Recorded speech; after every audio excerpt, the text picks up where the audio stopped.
Hello and welcome to Smells Like 90's Rock. Making sure the mic works. Yeah, we're good. Welcome to the show. We're back in the bunker this week.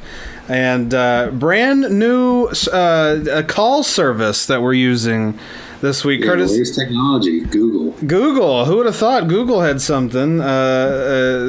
DJ Pork recommended this to us last week. For those of you who don't know, House Party, the system that we've been using, got defunct while we were doing our live shows in October and early November. So here we are. We're using Google Hangout. So Google Hangout, sponsor us.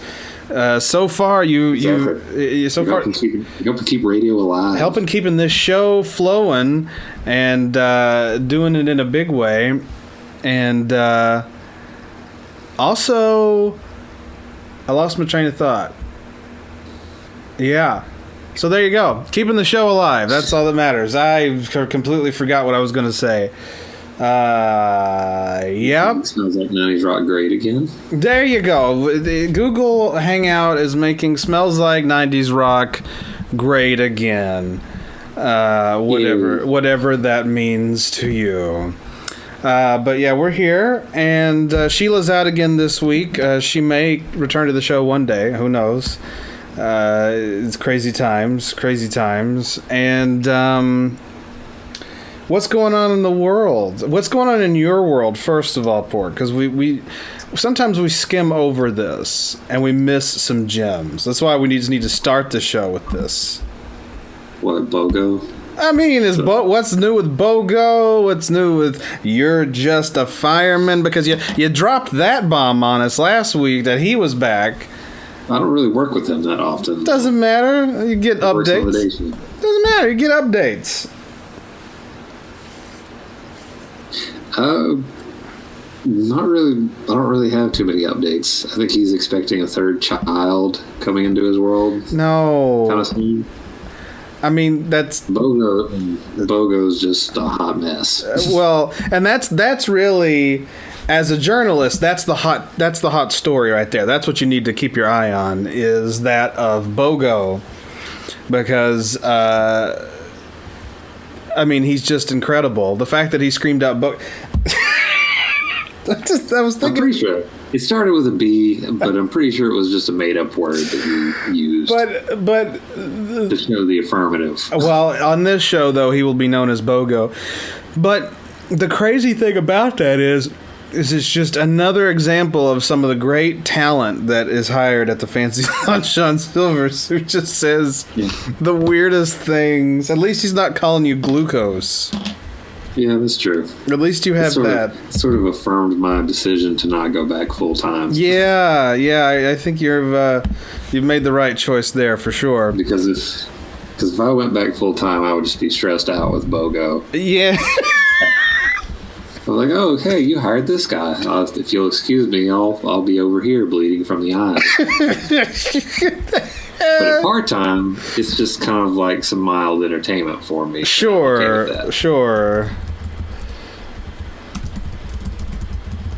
Yeah. Yeah.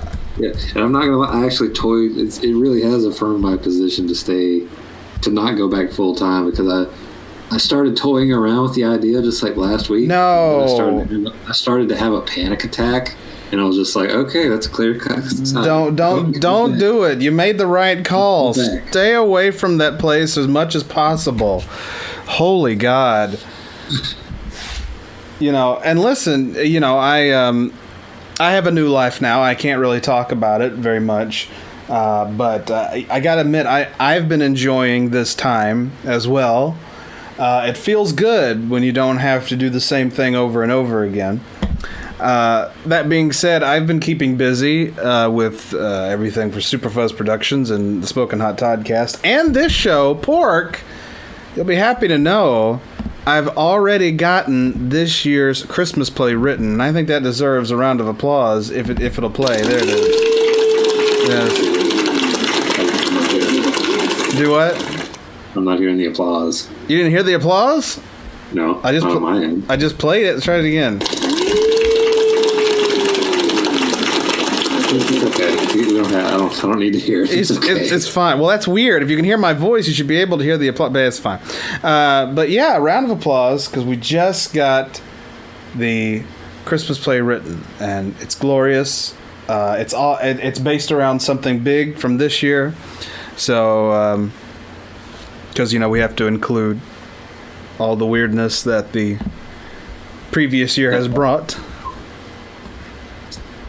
Yeah. Oh, yeah. I was thinking about something else this week. Like 2020 will eventually be made into like a movie of some kind. At the end. So who plays who? Who plays who in the Hollywood version of 2020? That's a painful and loaded question because there are so many roles in that film. I guess the main question would be who plays Trump in that film. There actually was like I think it was a movie that was released on Netflix, and I can't remember the guy's name. It was a mockumentary. No, it wasn't like a mockumentary. It was like specifically about like the Russia investigation and James Comey. Like Jeff Daniels plays James Comey. Oh, yeah. No, it wasn't Netflix. I think it was I remember what you're talking about. It was like Showtime, maybe?